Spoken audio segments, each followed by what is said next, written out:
Welcome to Thriving Tribesmen. My name is Corey, your host, and I'm excited to be making this episode. So, generally, when we talk to people who come to us, we talk about saving the relationship. We talk about rebuilding the relationship in a way that we increase the frequency of sex, we increase the excitement of the relationship, we increase the happiness and fulfillment within the relationship. So that's our aim and our goal.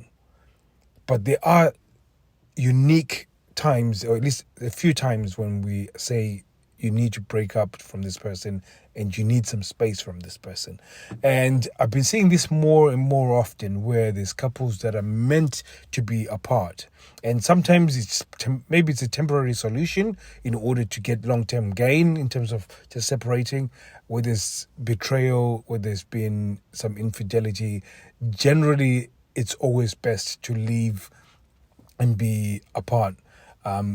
It's a very difficult situation to be in when that happens, because especially when the woman has betrayed you, there's so many things that are happening. Yeah, somebody has, because men are territorial, so somebody has invaded your space and they've taken your woman. Again, these are just two things that we're sort of conditioned to protect.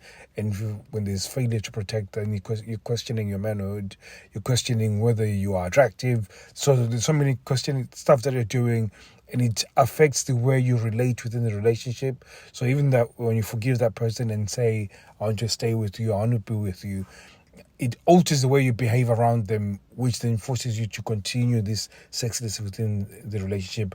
And then it just adds some complexity to the way you communicate as well. So again, it becomes a very difficult situation in order to resolve. So being apart then gives you that opportunity to actually see if you can really, if that's the relationship that you want, or if you're better off just cutting your losses and then moving on. So, but generally, what becomes the issue is that if you already got children, that's one thing. You don't want to disrupt the children. You don't want to make them upset. You don't want cause chaos within the relationship. Then there's other bit where it's finances. So you're tied in financially. You're probably paying a mortgage together. There's so many things there's debts that you're probably paying together. And there's so many things that are tying you in, and therefore moving on becomes very difficult.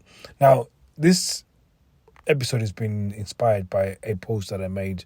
I was responding to a guy who had was trying to date a girl, but the girl had a friend that was a man. They were best friends, and anyways, I was commenting, and then I ended up writing this one line, which I said, you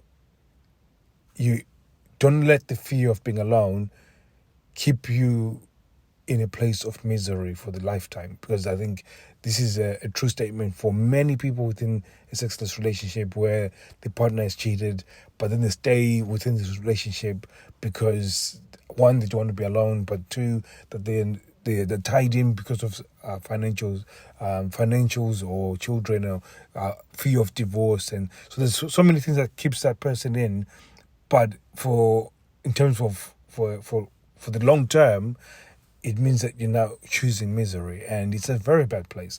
Like I said, I think as I'm speaking, I wanted to talk about this, because I think nobody really does talk about it. They talk about, the successes. They talk about, what could happen if you don't resolve it. But I think it's a very important point to really see that there's sometimes when you cannot resolve it. There are times when you're just better off being separate, even if it's a temporary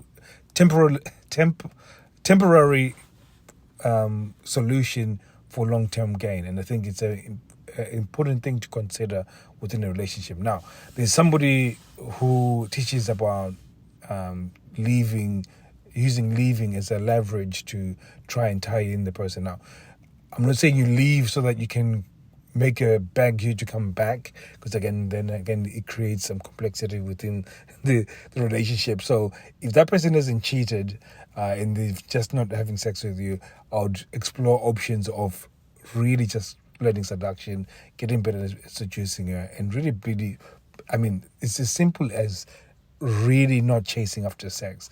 If you cannot chase after sex, it's probably the quickest way of getting her to be interested. So I was just thought I'd make this episode where I'm just thinking out loud, thinking about some situations I've been seeing, and it's a very important part that if your partner cheated on you, if I was in my situation, for example, my situation, I'll probably move in with my mom. But this, for example, my mom doesn't live anywhere close, and I don't want to move in with my parents or anything like that.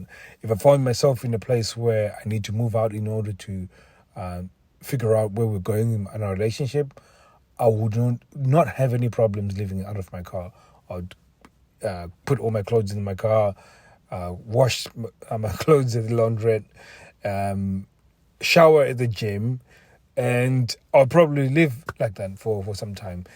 And I would live like that for as long as it takes for me to figure out whether I want to be married or not married. Because I think most guys, they got this home comforts, they would rather just live in misery and complain about everything that's happening, but never make any action, which is perfectly fine because, again, we are all different and we're all now different journeys. And as you lay on a deathbed, there's certain things that you're going to look back, and one of them will be the fact that, you know what, I should have just gone and I should have just taken time to see if it's worth me staying or not staying outside of the house. And again, children are resilient. It's not ideal for separation, not ideal for divorce, but I always say that it's better to have two separate parents that are happy than to have parents that are together miserable. So again, it's a very interesting thing to think about. And like I said, I've seen quite a lot of guys that have been cheated on that are staying with their partners, and there's so much complexity. And in terms of helping them, one of them was going to try and get into Reignited Men. As soon as we found that out, we said we'll give you advice on what you need to do, but that advice will only work if you've left the house. He's not prepared to do so, which is perfectly fine. Which then is can't get into the Reignited Men. So, like I said, we don't just take your money because we want your money, or that's not what we want. You to be successful. So he was not prepared to leave the house. If you did, would have been able to bring him to Reignited Men, and then we'll walk him through what he needed to do from there. So thank you very much, guys. Just thought I would think out loud and record this episode. Hopefully it's helpful. You've got some nuggets from it. If not, hopefully it just gives you a food for thought, so you can think about if you were in that scenario, what would you do? Personally, I would live in my car if I have to. But I know that leaving my car, it will be shitty, but will probably yield tremendous success, because I will either know whether I need to go back to home and be with my wife, or move on and build another life that is outside of the relationship. So again, if you needed this, hopefully it's something that you needed to give you the push to then do what's right for you, your family, your children, and so on and so forth. So thank you very much for listening. I'll see you soon. Take care.